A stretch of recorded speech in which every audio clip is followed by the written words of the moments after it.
Hey, what's going on, everybody? Your boy Blake, Money Blake. Episode of Lodi Joe's MMA podcast. How you doing out there in podcast land? Always appreciate you tuning in. For sure, let's go ahead and shout out all of our sponsors real quick. Zen Soap, zensoapco.com, Z-E-N, soapco.com. Use the keyword GetLoaded for all natural soap and get 10% off. All natural soap made out of here in Austin, Texas. Keyword GetLoaded, all capital letters. Check them out. They have so many great smells. Use them as a Valentine's gift. You don't know what to get your girlfriend? Fuck the flowers. Soap.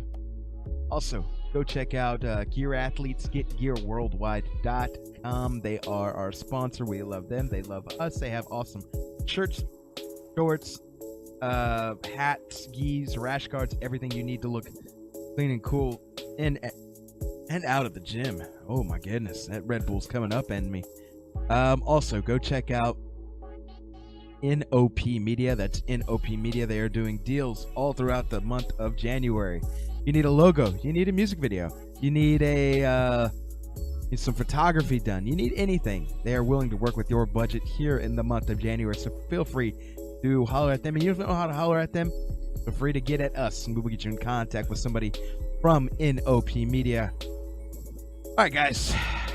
Let's talk a little technique. Had to grab my notepad. You know, it's got notes written down, man. I just stopped a quick breakdown, actually, for how naked leg kicks led to the wins of both Darren Elkins and of Jeremy Stephens. And it was real simple, man. Michael Johnson kept throwing naked leg kicks. Darren Elkins kept picking up on the pattern. Darren Elkins, he was trying to go for either overhand right, but also grab the leg at the same time. That wasn't working. Be honest, it wasn't working. But he kept going for it because he kept picking up on the pattern that Michael Johnson was just throwing naked leg kicks. And finally, one he caught was in the second round. It was like 20 seconds in. And he caught it, and it was to the inside of his leg. And finally, got Michael Johnson down with a single leg takedown. We all know the story from there. Ends up getting the submission, but not without bringing some pressure, not without being on top of him, and not without raining down a few fists from half guard. So shout out to Darren Elkins, man. I was saying I'd like to kind of see him and Jeremy Stephens go at it. If I, you know, there's already the Alliance beef and the team alpha male beef. Even if Jeremy Stephens maybe goes against Josh Emmett, whatever, you know, but yeah, I'd like to see that fight, man. And what happens from here? Michael Johnson and Doo Ho Choi. How about that? But also, Doo Ho Choi, Jeremy Stephens, breaking down that fight. Doo Ho Choi kept throwing a lot of naked leg kicks as well, and man, Doo Ho Choi has so much potential, and he was owning the first round of the fight, I thought. But Jeremy Stephens, again, that comes with that experience, it comes with that grinder mentality, kept just picking up.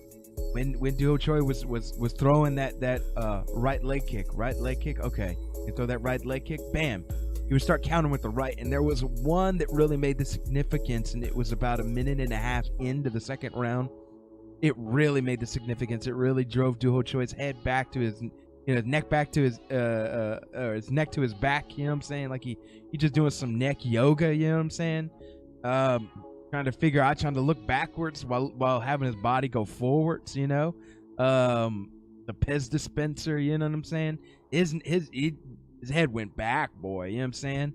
And that was really the turning point, again, because of a naked leg kick. Please, fighters, if you're listening to this, set up your kicks. Unless you are a kicker, unless you're that guy, unless you're Mirko Krokop, unless you're Jose Aldo, you know what I'm saying? Set up the kicks. It's simple. It's plain. It's easy. I know you know how to do it. I know you've been doing it. Set up the kicks. Set up the kicks, especially against more experienced guys. You can get away with that, I think, at a lower level, but once you get with experienced guys like this, they're going to make you pay for it. So shout outs to them, man. And I also told you Jesse Jess and Usman was going to win. Shout outs to them. Tell y'all about watching this weekend, I was watching Invicta, changing gears a little. Invicta, man, and there's this girl named Loma Luke. Loma, I'm gonna try not to butcher her name. Loma is her first name. Luke Boonma. Loma Luke Boonma. Aha. Yes, I got her, and I think she was fighting a girl named Michelle Wang. And hopefully I didn't butcher her name either. But the reason I bring up this fight, I watched the whole card. I had a lot of great fights. Go check it out if you're a fan of Vanessa Porto. You know, it's just a lot of really good fights. I think she's gonna fight probably Jennifer Maia for the 125 title, if I had to guess. Just a lot of good. I always love watching it because I got into it when I really started getting more hardcore into MMA, like 2014. Before I started doing the podcast and stuff like that. But I was just really a UFC fan before then, a hardcore UFC fan, and became a Bellator fan, Invicta fan in 2014, World Series fan, you know, shit like that. So I but anyways, I have a natural affinity, and I have a special place in my heart for Invicta. I always love when they bring in new girls like this. And as I was watching this fight, this is, if you don't know this girl, and you might not, and that's okay, for sure. Think about this. Remember how everybody always used to say, what if you could go to Thailand and bring somebody who had great Muay Thai skills, train them a little bit in MMA so they don't get taken down, and then they stand up with somebody? What would that look like? It would look like this girl. It would look like Loma Lukbunma. Like, she's really fucking next level shit on standing up. Let me get specific with her stand up. Her stand up style is a counter clinch fighter. She doesn't counter the clinch. I'm sorry. She's a counter fighter who utilizes her clinch very fucking well. So what was happening was she wasn't leading the charge, but she was letting Michelle Wang try to lead the charge and try to go in for takedowns. And anytime she would go in for a takedowns, Loma would go ahead. She would make sure she would secure Michelle's head as she was coming in. And times she would just throw her off, right? She would get the plumb behind the head, just kind of throw her off. Great hip control. She was sprawling like a mug, dude. She had her sprawl game down 100%. That's what I was trying to get off my tongue, but I had so much Red Bull, you know, hearts pounded. But Loma had great sprawl game, and then she would push Michelle's heads up, you know, from her hips all the way to her chest. And as it got to her chest, she would get her arms clinched in right behind Michelle's head and just start controlling her, start fucking kneeing her in the stomach, elbow. And she would use Michelle's head. That's often been said when I used to take karate. They always just tell me, you know, you control somebody's head, you can control the person. And I definitely believe that. You control the head, you can control where they go, what direction they go. So she was controlling, you know, the back of Michelle's neck and just kind of throw her off like a play doll. Like it was really fucking crazy. But yeah, look out for that girl, because as that girl develops, she didn't have no, in the words of Theo Vaughn, she didn't have no finishing moves, right? Like it went to a decision. But Loma has incredible basics and fundamentals to work off of. And that clinch game is going to give a lot of fucking girls problems, because a lot of the girls she's fighting, you have to imagine this. Loma's, she's a Muay Thai fighter. And so she's had a lot of experience with, that might be her expertise. Like they already in Muay Thai, they have a different understanding of range with kicks. They have a different understanding of inside game with the clinch. And usually they have specialists. Like some guys are better kickers, they're better front kickers. Some people are better in the clinch. She happens to be better in the clinch. That happens to be her style. She's a counter fighter who uses the clinch.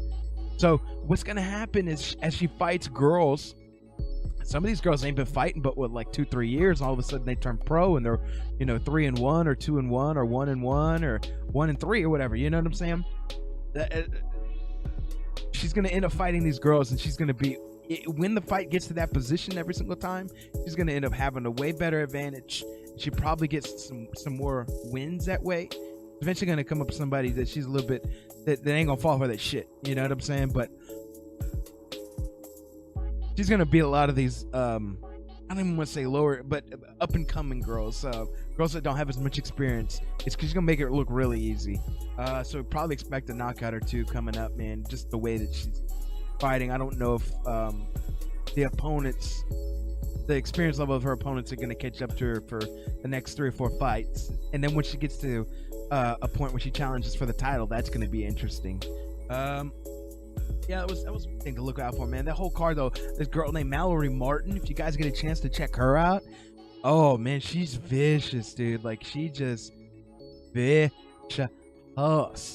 I think she won it. It was like second round ground round, and she just, I think they were both out of the, could be lying, but I think they were both out of the same camp, Tiger Muay Thai.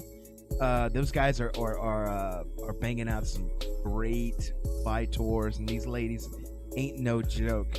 You know what I'm saying? Mallory Martin took this girl down and just started beating the shit out of her and started telling her like shit like you can't take it anymore and shit like that, like just kind of Khabib-ish, right? Like, stop it, like, you just stop, you're not fighting anymore, like, give up, you know.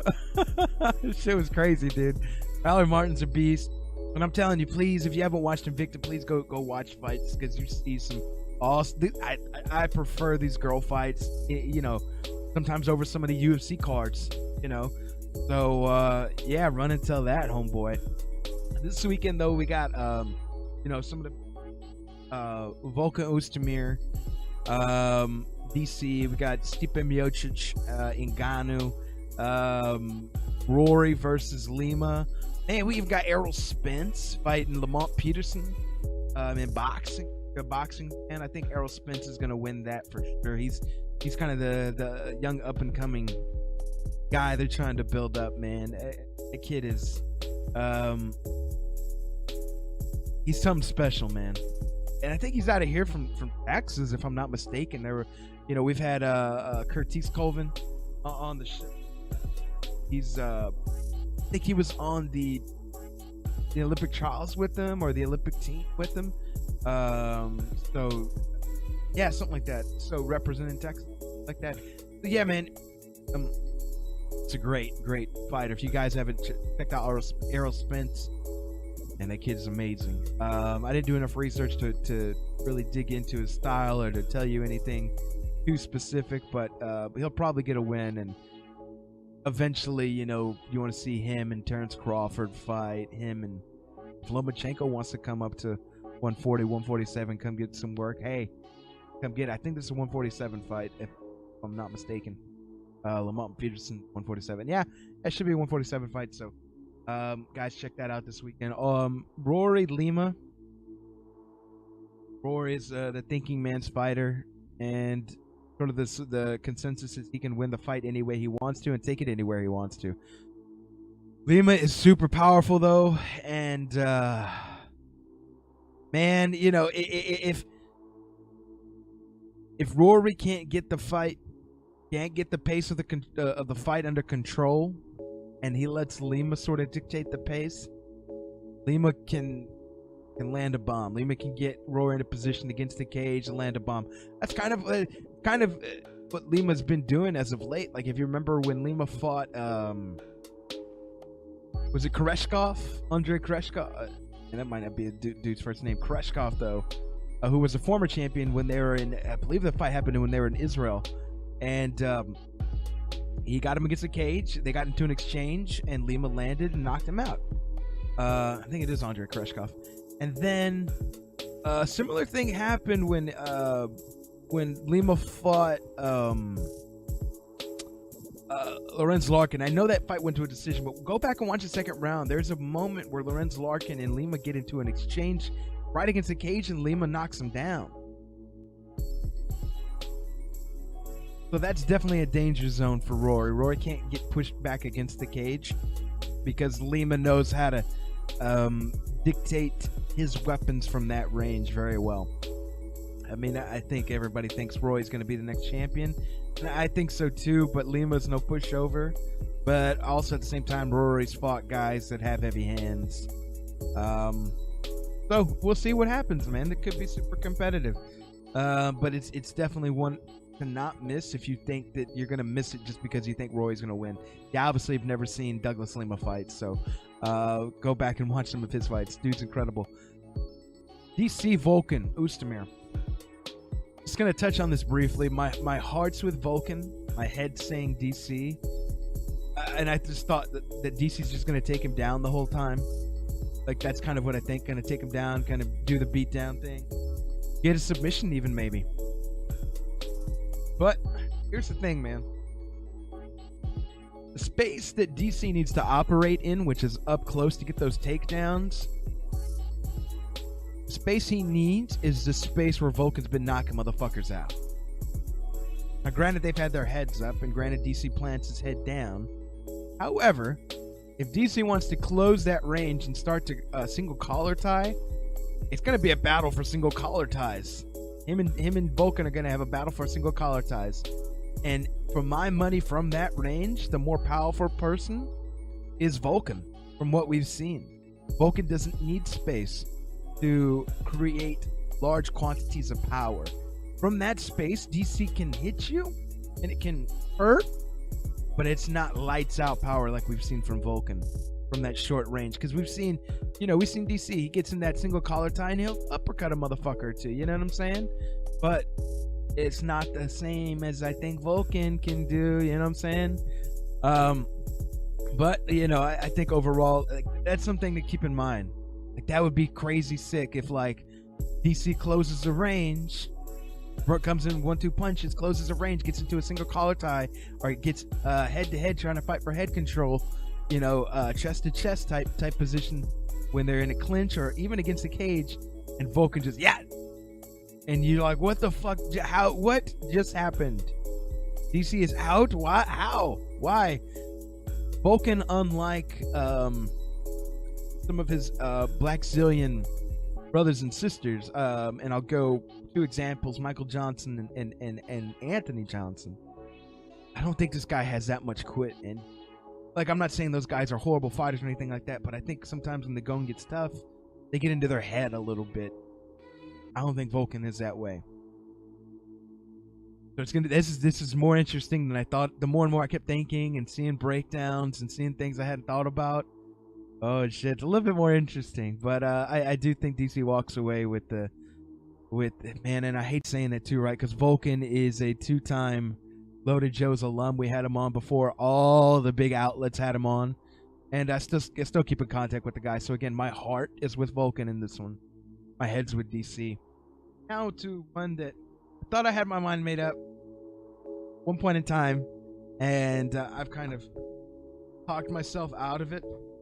And this is the Stipe and Ngannou fight.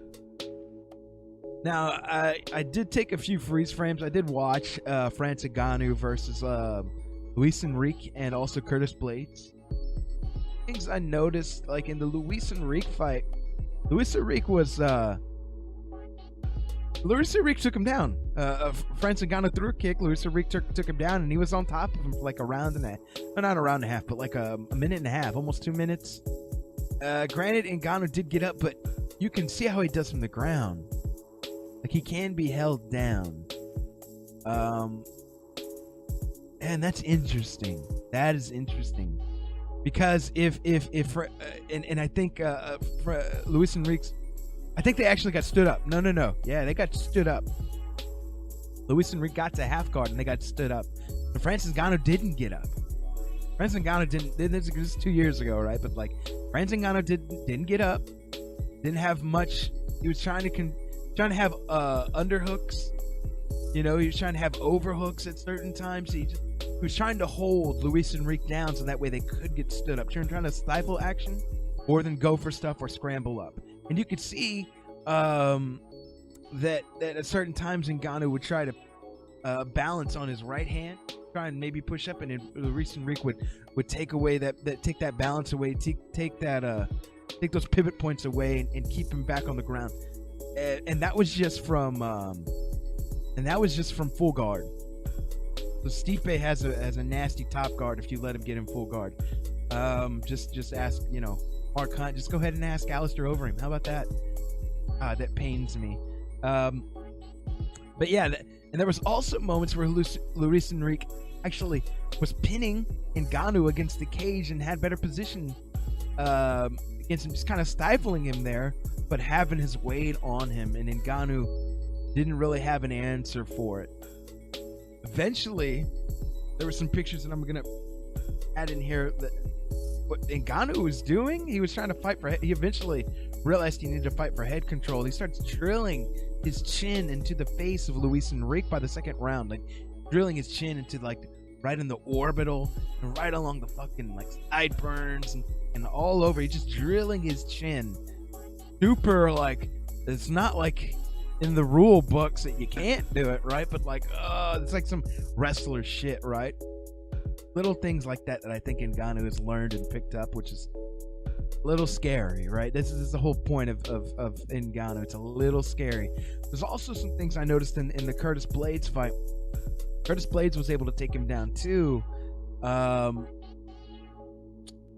he had to fight for some takedowns too. You know, like the setups. I think this is where it comes down to.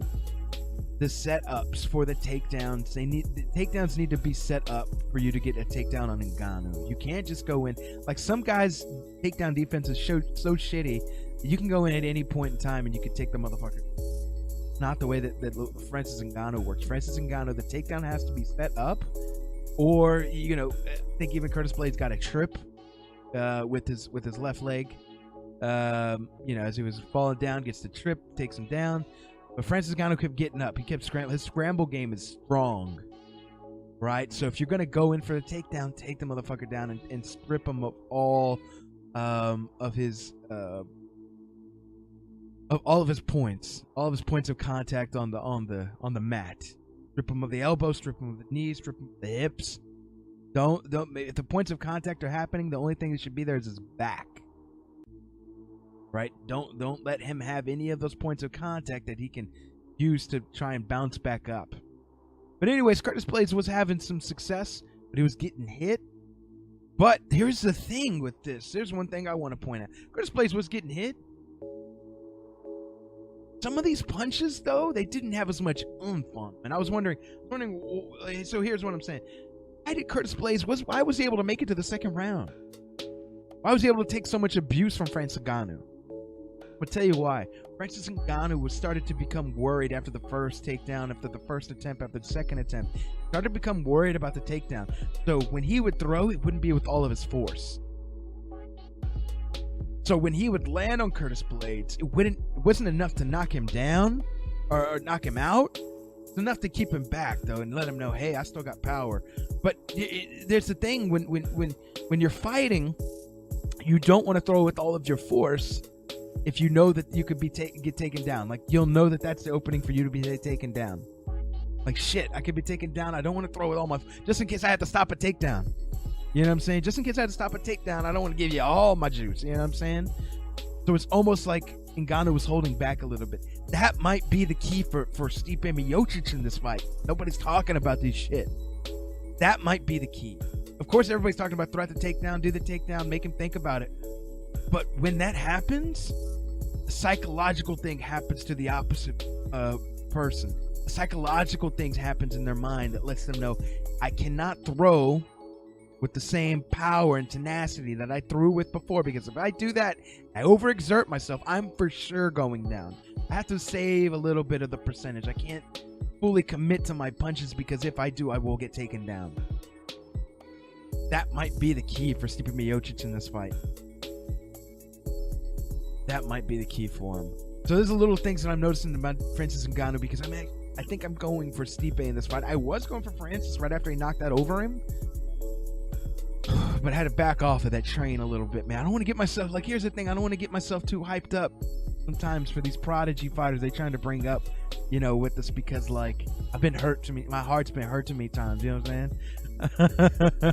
We're playing games on my heart, UFC, you know what I'm saying? I don't want to get my hopes up too heavy. Like, how great would Ngannou be for the heavyweight division and kind of bring excitement? And man, he would be so great, right? But like, I don't get my hopes up. I'm just gonna going with Stipe Miocic. I think he could take Ngannou down. I think he's got There's a reason, and even think about it like this: Ngannou uses his defense. Ngannou's defense is reliant on body leans and head movement, distance, body leans, head movement. That could open him up for some kicks, though. That's all I'm saying. Like, have we seen Stipe? I know Stipe's not a mad kicker. What if they threw that in his arsenal? If they're like, Stipe, yo, bro, Stipe's had a while. You know, he's training. Like, that's the dangerous thing. Is as much as we don't know about Ngannou, like everything he can do, he hasn't had much time to like just focus on Stipe Miocic. Stipe Miocic, however, has had time to develop new skills that we might not see. What if he comes up with a kick, bro? I don't think Ngannou's defense is set up for a kick. If Stipe comes up with a kick out of his ass, right? Like, if Stipe comes out with a kick, holy shit, right? That it's the biggest thing that would help him with distance. He doesn't have to be too close to Ngannou. And Ngannou, all he does is use distance. He tries to be in and out, and he tries to use body leans and head movement. But just like Cody Garbrandt, when TJ Dillashaw knocked him out, that's the defense that Cody Garbrandt used. Was trying to keep distance, and if he's there in the pocket with you, use body leans, upper body lean, and head movement. Right? But he still got kicked in the face. That is his defense is his hands weren't up. Ngannou's hands aren't always up. Man. So give me Stipe Miocic. Give me Stipe Miocic in this fight. I think the smart thing is you box wrestle with him. You do the Cain Velasquez with him. That's what you have to do. And I think Stipe can do it. I do get that Stipe does get hit a lot, and I think he's gonna be on his P's and Q's with his defense a little bit more. What if he's been tightening that up?